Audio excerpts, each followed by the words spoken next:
नमस्कार दोस्तों, आप सभी लोगों का हार्दिक स्वागत, अभिनंदन और आभार। आज हम बात करने जा रहे हैं शनिदेव के राशि परिवर्तन के बारे में, जो कि 29 मार्च 2025 को होने जा रहा है। शनिदेव का ये राशि परिवर्तन कन्या राशि वालों के लिए किस तरीके के रिजल्ट्स लेके आएगा, हम उसकी बात इस वीडियो में करेंगे। कन्या राशि की बात की जाए तो शनिदेव आपकी कुंडली में पंचम भाव और षष्टम भाव के स्वामी होते हैं, इसलिए ये एक कारक ग्रह हैं, आपको अच्छे रिजल्ट्स देंगे। अब शनिदेव वर्तमान में षष्टम भाव में गोचर कर रहे थे कन्या राशि वालों के लिए, और 29 मार्च 2025 को वो सप्तम भाव में गोचर शुरू करेंगे और उनकी दृष्टियां जो है वो नवम भाव पे रहेगी, लग्न भाव पे रहेगी और चतुर्थ भाव पे रहेगी। किस तरीके के रिजल्ट्स होंगे कन्या राशि वालों को, किस तरीके के रिजल्ट्स होंगे, इसको देखने के लिए हम गुरुदेव को भी हमारे एनालिसिस में ऐड कर लेते हैं, क्योंकि गुरुदेव भी राशि परिवर्तन करने वाले हैं 14 मई 2025 को। कन्या राशि वालों के लिए गुरुदेव वर्तमान में नवम भाव में गोचर कर रहे हैं। 14 मई 2025 से वो दशम भाव में गोचर करेंगे। तो शनिदेव और गुरुदेव को दोनों का इंपैक्ट अगर हम जॉइंटली देखें तो जो फोकस एरिया आ रहा है, अच्छा फोकस एरिया पॉजिटिवली जो इंपैक्टेड हो रहा है, वो आपका चतुर्थ भाव हो रहा है। शनिदेव की दशम दृष्टि चतुर्थ भाव पे रहेगी और गुरुदेव की सप्तम दृष्टि चतुर्थ भाव पे रहेगी। तो ये दोनों की दृष्टियां चतुर्थ भाव पे रहना ये शो करता है कि आपके घर में सुख शांति रहेगी, आपसी संबंध अच्छे रहेंगे और इस दौरान आप रियल स्टेट में इन्वेस्ट कर सकते हो, प्रॉपर्टी में इन्वेस्ट कर सकते हो, एग्रीकल्चर लैंड में इन्वेस्ट कर सकते हो, घर बनाना चाह रहे हो, घर को रिनोवेट करना चाह रहे हो, घर को डेकोरेट करना चाह रहे हो, ये सब पॉसिबिलिटीज बनती हैं। So you will put your entire energies on your home front, उसको सुधारने के लिए। अगर रिश्ते खराब हैं तो वो भी ठीक होंगे, कहीं मन मुटाव है, डिफरेंस ऑफ ओपिनियन है, किसी के कारण कोई प्रॉपर्टी डिस्प्यूट चल रहा है, तो वो टाइम भी आ गया है कि क्योंकि गुरुदेव की दृष्टि है, शनि की भी दृष्टि है, तो शनि वो डेप्थ भी देते हैं, मैच्योरिटी भी देते हैं और डीप थिंकिंग भी देते हैं उस चीज पे विचार करने की कि क्या परेशानी चल रही थी, किस तरीके से सॉल्व हो सकता है। और शनि और गुरुदेव दोनों की दृष्टि, ये एक बहुत अच्छा कॉम्बिनेशन बनता है पूरी चीज को, किसी डिस्प्यूट को सॉल्व करने के पॉइंट ऑफ व्यू से। तो घर के क्षेत्र में एक अच्छा पॉजिटिव रिजल्ट मिलने वाला है। अगर आप गाड़ी वगैरह खरीदने का प्लान कर रहे हो तो वो भी सब यहाँ पे हो सकता है। एजुकेशन की दृष्टि से भी दोनों की दृष्टि आपको अच्छे रिजल्ट्स दिलाएगी। तो ये तो सबसे बड़ा पॉजिटिव चेंज होने जा रहा है।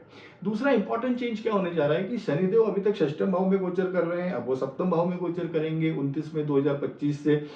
तो इनकी जो सप्तम दृष्टि है वो लग्न भाव पे आ रही है, आपके फर्स्ट हाउस पे आ रही है। तो फर्स्ट हाउस पे आने से क्या है कि आपकी पर्सनालिटी में एक चेंज आने वाला है। किस तरीके का चेंज आने वाला है? टुवर्ड्स पॉजिटिव चेंज आने वाला है। You will be more matured, you will be more responsible, आप में एक पेशेंस आएगा। कभी कभी हो सकता था कि अभी के लाइफ में हमने कुछ चीजें गंवाई हों जस्ट बिकॉज कि हमने उस टाइम पेशेंस नहीं रखा, उस टाइम हमने अपना टेम्परामेंट कंट्रोल में नहीं रखा। बट शायद वो चीज अब खत्म हो गई है, क्योंकि वो लेसन आपने सीख लिया है और अब you will be more responsible, matured, you will have patience. और एक बहुत बड़ा जो चेंज आने वाला है वो ये आने वाला है कि आपकी सहनशीलता बढ़ेगी, सहनशीलता बढ़ेगी। जो कभी कभी कन्या राशि के लोग जरा जरा सी बात पे उनके मन जैसे कोई चीज नहीं हुई तो उनको अच्छा नहीं लगता है या चिड़चिड़ाहट आ जाती है, क्योंकि कन्या राशि वाले लोग बहुत परफेक्शन चाहते हैं हर चीज में, हर चीज में परफेक्शन चाहते हैं जितना कि उनको मिलता नहीं है, और फिर वो पेशेंस नहीं रख पाते हैं तो वो प्रॉब्लम हो जाता है। But having learn that lesson, जब शनिदेव षष्टम भाव में थे, ये सब चीजें सुधरने वाली है और अच्छी होने वाली है। तो ओवरऑल पर्सनालिटी में एक चेंज आएगा, अच्छा चेंज आएगा। करियर की बात करें और बिजनेस की बात करें तो ग्रोथ होगी, but slow and steady growth होगी। किस तरीके से ग्रोथ होगी? You will have to be more organized, you have to be more structure, discipline और स्ट्रैटेजी के साथ आपको मूव करना पड़ेगा। You can not afford to be impatient. Business और करियर दोनों में ग्रोथ होगी, अच्छी ग्रोथ होगी, पर स्लो एंड स्टडी ग्रोथ होगी, क्योंकि गुरुदेव दशम में रहेंगे 14 मई के बाद। तो रोल्स भी, तो रिस्पॉन्सिबिलिटीज भी बढ़ेंगी, वर्कलोड भी बढ़ेगा, और इसको हैंडल करने के लिए आपको बड़ा ऑर्गेनाइज रहना पड़ेगा, पूरा अपने आप को ऑर्गेनाइज करना पड़ेगा। जॉब में भी ऑर्गेनाइज करना पड़ेगा, बिजनेस में भी अपने आप को ऑर्गेनाइज करना पड़ेगा, और डिसिप्लिन रहना पड़ेगा, स्ट्रक्चर्ड वे में अप्रोच करना पड़ेगा, स्ट्रैटेजिकली मूव करना पड़ेगा। This is very important. बिना प्लानिंग के अगर हमने मूव किया, हेवायर मूव किया, तो फिर प्रॉब्लम है, तो फिर प्रॉब्लम है। So plan accordingly, take step by step, तो सब चीजें ठीक रहेंगी।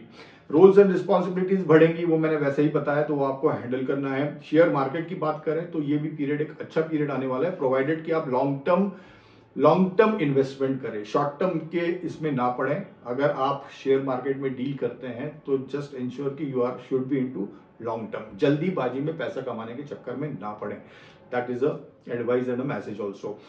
मैरिड रिलेशनशिप की बात करें, षष्टम भाव में शनि है, सप्तम भाव में जाएंगे, मैरिज के हाउस में जाएंगे, तो अगर तो शनिदेव आपकी कुंडली में अच्छे प्लेस्ड है, डिग्निटी में प्लेस्ड है, तो यहाँ पे मैरिड रिलेशनशिप में बहुत और ज्यादा अंडरस्टैंडिंग बढ़ेगी, क्योंकि शनिदेव परिपक्वता लाते हैं। जब यहां भी शनिदेव रहते हैं उस रिश्ते में परिपक्वता लाते हैं, उन चीजों में परिपक्वता लाते हैं। सो रिश्तों में एक अंडरस्टैंडिंग बढ़ेगी, एक मैच्योरिटी बढ़ेगी, चाहे फिर वो मैरिज रिलेशनशिप्स हो या वो फिर बिजनेस रिलेशनशिप्स हो। सो ये सब जो इम्पैक्ट है ये पॉजिटिवली इम्पैक्ट होने जा रहे हैं। आपका झुकाव स्पिरिचुअलिटी की तरफ रहेगा, अध्यात्म की तरफ रहेगा, क्योंकि शनिदेव का जो इम्पैक्ट है वो लग्न पे आ रहा है। आत्मचिंतन, आत्म अवलोकन, इन सब के इन तरफ आपका झुकाव रहेगा, इंट्रोस्पेक्शन जिसको हम कहते हैं। And you will do well in life, you will do good in life. Step by step लोगे, एक ओवरऑल चेंज आएगा और अच्छा चेंज आएगा।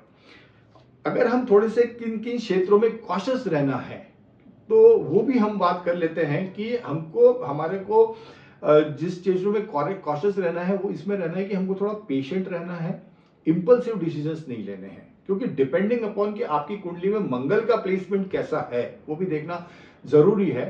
सो एडवाइस इज कि आप पेशेंट रहिए, whether it is career, business, relationships, क्योंकि मैरिज हाउस में शनि है। अगर हम मंगल भी अगर स्ट्रांग है और नेगेटिवली इन्फ्लुएंस्ड है और शनि अगर कुंडली में ठीक नहीं है तो फिर ये मैरिजेस में प्रॉब्लम्स भी लाता है, रिश्तों में प्रॉब्लम्स आ सकती है, जस्ट बिकॉज कि आप इंपल्सिव हो जाओ, तो वो भी चांसेस है। शनिदेव अगर कुंडली में प्रॉपरली प्लेस नहीं है, शनिदेव सप्तम में है, तो ये भी हो सकता है कि एक आलस्य अनुभव हो, उत्साह ना रहे, उमंग ना रहे, डायरेक्शन ना मिले, समझ में ही नहीं आए क्या करना है। और वर्कलोड तो बढ़ेगा, जैसे मैंने आपको बताया गुरुदेव दशम में जाएंगे तो वो स्ट्रेस रहेगा, एंग्जाइटी रहेगी, वर्कलोड रहेगा, और उसको किस तरीके से कोप अप करना है या किस तरीके से उसको हैंडल करना है या किस तरह से उसको मैनेज करना है वही समझ में नहीं आएगा। और रिजल्ट क्या होगा? फ्रस्ट्रेशन, इरिटेशन, समझ में ना आना, कंफ्यूजन की स्थिति। So you should be very clear कि हम करना क्या चाह रहे हैं और किस तरीके से एक्ट करना है। सो ये यहाँ पे आपको कॉशियस रहना है। शनिदेव सप्तम में रहेंगे तो सिंपल सी बात एक समझ लीजिए, लग्न पे दृष्टि है तो आपका पेशेंस तो टेस्ट होगा, your patience will be tested, और उस पे हमको खरा उतरना है, उसको उस पेशेंस रखने पे हमको खरा उतरना है, अदरवाइज फिर चीजें बिखरती हैं। तो और अब शनिदेव का पॉजिटिवली इंपैक्ट है, वो पेशेंस देंगे भी आपको, आप सहन भी करोगे, सहन शक्ति भी बढ़ेगी। बट बाकी के प्लैनेट्स की पोजीशन देखना भी जरूरी है। बट थोड़ा सा अगर नेगेटिव साइड में अगर हम लें तो इन चीजों का आपको ध्यान रखना है। आने वाले टाइम में आपकी डिसीजन मेकिंग भी सुधरेगी, जैसे मैंने बताया। और अब मैंने ये भी बताया आपको कि रियल एस्टेट वगैरह खरीदने के जो मौके बन रहे हैं, नॉट ओनली दैट, आपको लोन वगैरह लेना है तो वो भी आप लोन भी ले सकते हो, क्योंकि गुरुदेव 14 मई के बाद दशम में रहेंगे तो उनकी नवम दृष्टि वो षष्टम भाव पे रहेगी। तो जॉब पे भी रहे, आप जो डेली रूटीन वर्क हम करते हैं, जो लोग जॉब में हैं उस भाव पे रहेगी, तो जॉब में भी अच्छा रहेगा। बट हाँ, स्लो एंड स्टडी ग्रोथ रहेगी, बिकॉज शनि का भी इंपैक्ट है और हम दोनों का इंपैक्ट साथ लेके बात कर रहे हैं।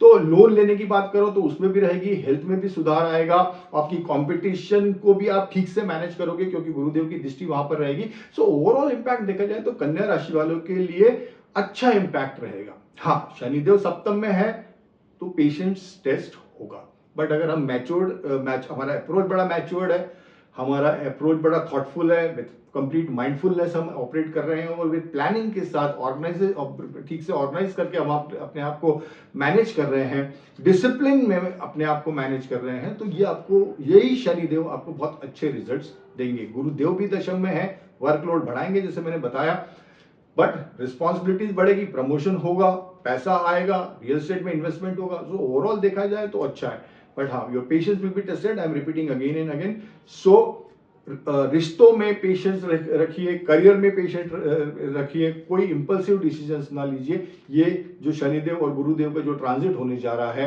ये दोनों अच्छे रहेंगे। अब 29 मार्च को शनिदेव चेंज होंगे और 14 मई 2025 को गुरुदेव चेंज होने वाले हैं। सो कन्या राशि वालों के लिए ये जो आने वाला समय है ये बहुत ही महत्वपूर्ण है, नई प्लानिंग के लिए, नई कोई चीज़ स्टार्ट करने के लिए। और जो आने वाला साल है वो आपको फाइनेंशियली भी बहुत अच्छा रहने वाला है। So this is all about कन्या राशि। Thank you so much, wish you all the best, bye and take care.